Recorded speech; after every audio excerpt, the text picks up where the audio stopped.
ایک سوال آیا کہ ایام مخصوصہ میں عورت کیا قرآن پاک کی تلاوت کر سکتی ہے یا نہیں؟ ساتھ یہ تھا کہ اگر نہ جواب ہے تو پھر عورتیں جو حفظ کرتی ہیں ان کا کیا بنے گا؟ منزل تو بھول جائے گی اتنے دنوں میں۔ اب اس کا جواب یہ ہے، عورتوں کے لیے حفظ کرنا کوئی فرض نہیں ہے، اگر کرنا ہی ہو کسی نے تو بچپن میں کر لے، حفظ بھی مضبوط ہو جائے گا۔ میرے جد امجد حضرت فقیہ اعظم مولانا محمد نور اللہ نعیمی روکتے تھے عورتوں کو حفظ کرانے سے، فرماتے تھے کہ بعد میں انہیں حفظ محفوظ رکھنا مشکل ہو جاتا ہے جب بچوں کی ذمہ داریاں میں پڑتی ہیں، اور یاد کر کے بھلانا یہ بہت بڑے کبیرہ گناہ کا راستہ ہے، تو اس لیے اس سے بچنا چاہیے۔ ہاں دوسری بات ہے، اگر کوئی حفظ کرے ہی تو اس کے ساتھ بیٹھنے والی وہ قرآن پاک کے ورقے پر تاتی رہے، اور یہ نہ ہاتھ لگائے نہ زبان سے پڑھے، دل میں پڑھتی رہے نظر کے ساتھ دیکھ کر، منزل نہیں بھولے گی۔ اس زبان کو حرکت نہ دینا، دل میں پڑھتی رہے، اس سے بھی منزل نہیں بھولے گی۔ اب اس کے منع ہونے کی دلیل کیا ہے؟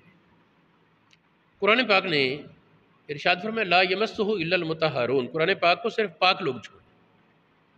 یہ یاد رہے کہ حیض، نفاس اور جنابت یہ جس طرح باقی جسم کو پلید کرتی ہے، یہ زبان کو بھی پلید کرتی ہے، ورنہ منہ کے اندر سے دھونا ضروری نہ ہو غسل میں، غسل کرنا ہے تو کلی اور غرارہ ضروری ہے نا۔ اس سے پتہ چلا کہ جس طرح جنابت کا حکم ظاہر جسم پر آتا ہے، اسی طرح منہ کے اندر بھی ہے۔ حیض اور نفاس کا حکم جس طرح پلیدی کا حکم ظاہر جسم پر ہے، اسی طرح زبان پر بھی ہے۔ اچھا یار لوگوں نے یہ بنایا، انہوں نے کہا جی عورت دستانہ پہن کر پکڑ لے ان دنوں میں، بے دستانہ تو اس کے تابع ہے۔ کیا وہ پڑھا نہیں کہ قرآن پاک الگ غلاف سے پکڑا جائے بے وضو کی حالت میں تو ٹھیک، لیکن جو اس کی چولی چڑی ہے اس کے ساتھ پکڑے تو درست نہیں کہ وہ اس کے تابع ہے۔ اس طرح جو دستانہ اس نے پہنے وہ تو اس کے ہاتھ کے تابع ہو گیا نا، وہ تو ایسے جیسے بغیر کپڑے کے ہاتھ لگایا، اس لیے وہ اجازت نہیں بنے گی ہاتھ لگانے کی، وہ دستانہ پہن کر بھی۔ اب میں بات کر رہا ہوں یہ تلاوت کی، ایک دلیل تو سمجھ آ گئی۔ دوسری دلیل جو میں اس پر بتانا چاہتا ہوں وہ ہے حضور علیہ السلام نے منع فرمایا کہ حیض والی عورت اور جنبی قرآن پاک کی تلاوت نہ کریں۔ بعض علماء نے اس میں کہا چھوٹی آیت یا ایک جملے سے کم جو ہے وہ تلاوت کر لے تو کوئی حرج نہیں۔ بعض نے کہا جی برکت حاصل کرنے کے لیے یا اللہ کی ثنا کے لیے، وہ الگ چیز ہے۔ جو دعا والی آیتیں ہیں نا، جو آیتیں دعا کے مضمون، وہ دعا کی نیت سے عورت پڑھے، اسے پتہ ہو تو گنجائش لکھی علماء نے، الگ بات ہے، لیکن اس سے مطلق تلاوت کی اجازت دے دینا تو درست نہیں ہوگا۔ حفظ والی عورتوں نے تو تلاوت کرنی ہوتی ہے نا، انہوں نے ایک آیت کا تھوڑا سا حصہ نہیں پڑھنا، دو چار لفظ۔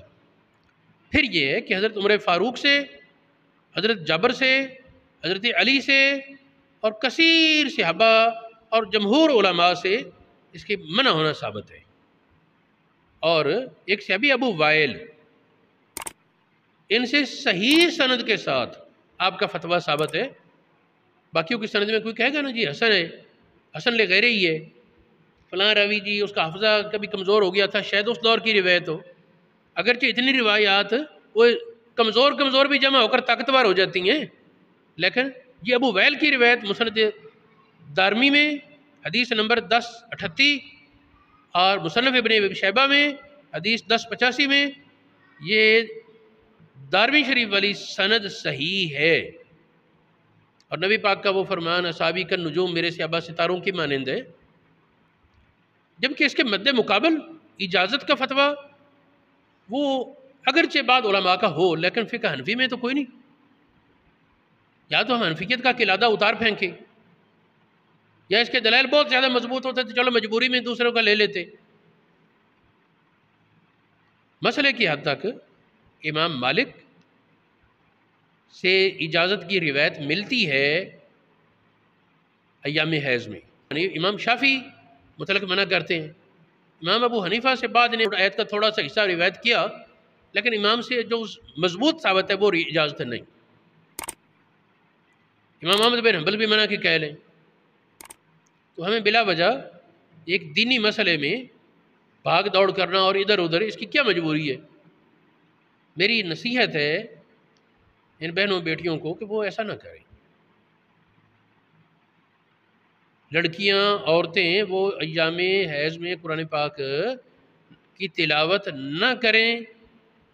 اس پر ایک سوال آ جاتا ہے، پیپر میں اسکول کے امتحانات کے پیپر ہوں، بی اے کے، ایم اے کے، ایف اے کے، بڑی کلاسوں کے بچیاں جوان ہوتی ہیں، ان میں امتحان میں کوئی ایسی آیت آ جائے تو کیا کریں؟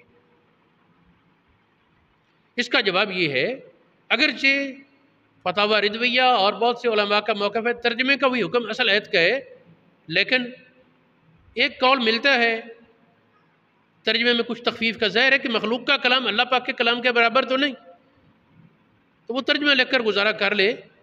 یا اسی طرح وہ لکھنے میں کاغذ اور ہاتھ کے درمیان کچھ حجاب رکھ لے، کوئی کپڑا، رومال یا کوئی چیز، کاغذ وہ ہاتھ نہ چھوئے اور قلم سے لکھ دی جائے، تو اس میں تخفیف کا ایک پہلو موجود ہے.